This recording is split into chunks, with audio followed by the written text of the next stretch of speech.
Hey, good morning, everybody. Crypto Mentor 99. How you doing? Wednesday morning, I'm not going to talk about cryptocurrency. Let's talk about some of the professional wrestlers I've met over the years. This video may be a little bit longer than normal. Put it on double speed. So, when I grew up in Illinois, the local wrestling promoter put these dinners on where you could pay, whatever, get a steak dinner and meet some of the wrestlers before the matches.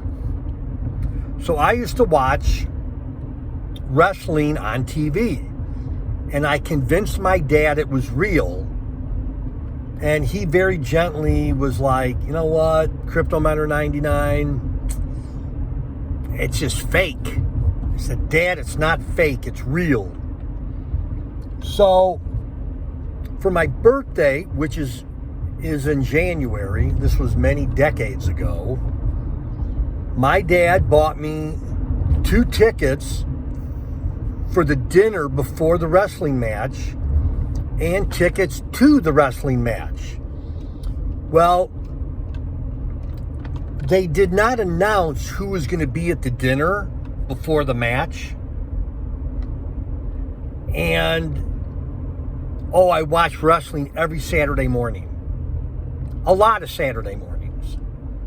So, we're sitting down. I was a little guy. I was like 3rd, 4th grade.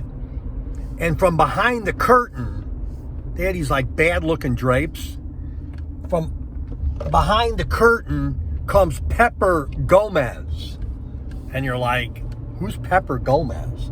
Pepper Gomez was of Spanish descent. People in Illinois loved him. Pepper Gomez, Gomez. Google Pepper Gomez. Pepper did not die with all his teeth in his mouth. I'll just say it that way. Now, I'm coming back from my honeymoon. This is 1980, August 1980. And we had to fly through Logan International Airport, which is in Boston. We get off the plane, got to catch a connecting flight. Mrs. Crypto Mentor 99 ducks in the woman's washroom.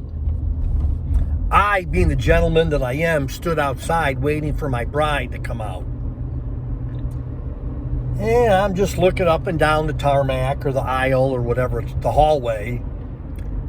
And I see Andre the Giant and his fellow Frenchman, Rene Goulet, walking down the hall towards me. And I'm like, no cell phones. I don't have a notebook for like an autograph. I have nothing. Andre the Giant has this huge 8-inch, 10-inch cigar, fat cigars, unlit, sticking out of his mouth, just like chewing on the thing. And I had a decision to make. Do I wait for Mrs. Crypto Mentor 99 to come out of the bathroom, my bride of 9 days, or do I follow Rene Goulet and Andre the Giant to the luggage area and have a conversation with them? Well, I chose the latter. I left Mrs. Crypto Mentor 99 at the woman's washroom, and I proceed to follow, walking next to Rene Goulet, true story, and Andre the Giant. And I didn't say a word. I didn't say hello. I'm scared to death. My heart's ready to pop out of my chest. And they didn't seem to mind. I didn't say anything to them. I didn't know what to say. Bonjour. I didn't know if they spoke English. I'll never forget, Rene Goulet had this long blonde hair, and he had a really dark suntan. And Andre the Giant, I really felt sorry for him. He looked out of place. Everybody was staring at him. He looked straight ahead, wasn't smiling. No one approached him for an autograph. So I decided to walk next to them, but keep my mouth shut. Like I'm a passenger and I don't know who the guy is, right? Well, I totally forgot about Mrs. Crypto Mentor 99. True story. And I follow them to the luggage area because they're waiting for their luggage.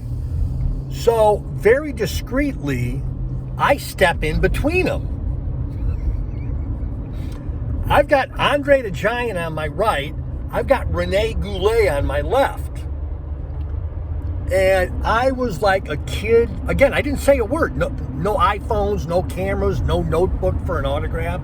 I'm sitting there looking at Andre, looked over at Rene Goulet, and I'm like, no one's going to believe me that I met Andre the Giant and Rene Goulet. I have no proof. Okay, fast forward another 10 years. I'm at the Rosemont Horizon. Oh, so let's go back to Boston. So they get their luggage and they go outside to a yellow cab. Yellow cab is like a cab company, a taxi. Rene Goulet gets behind the driver. Andre the Giant goes in the back in the passenger seat. He could barely fit in this taxi. It was so sad.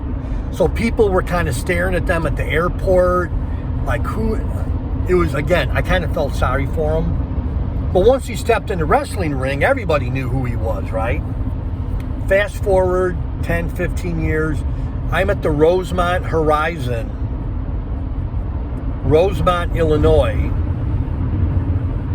and we got there super early, like 3 hours, 2.5 hours before the match start. Some of the matches started, and we saw Kurt Angle get out of like a hotel bus, like Courtyard Marriott or something, which was kind of weird. And then this limo pulls up, and I'm standing right where the guys that got dropped off, they've got to walk by me because I'm like right there. I got there, again, 2.5, 3 hours early. And this black limo comes out, or comes up the ramp and stops. Crazy. True story. I'm like 40 years old at this time. Out of the limo comes Hulk Hogan. And believe me, this dude was tall. He had the bandana on. He had a t-shirt. Even though it was like October, November, it wasn't real cold outside, but everybody had jackets that were standing outside. And the dark tan. And he walked right by me because he had to go down, not the tunnel, but the parking ramp went down, and they had gates so you couldn't go over the gate or through the gate. Didn't sign any autographs. Everybody's yelling at him. But again, good times, professional wrestling. So after, let's go back to Pepper Gomez. So after the match, even though I was a little guy, I said to my dad, Dad, you were right. Wrestling's fake. Anyhow, Crypto Mentor 99 going on 9 minutes with this video. I told you it'd be long. Those are my 4 experiences meeting 4 different wrestlers. Who in your life have you met in professional wrestling that you could tell me about? I want to hear about it. Love y'all. Bye-bye.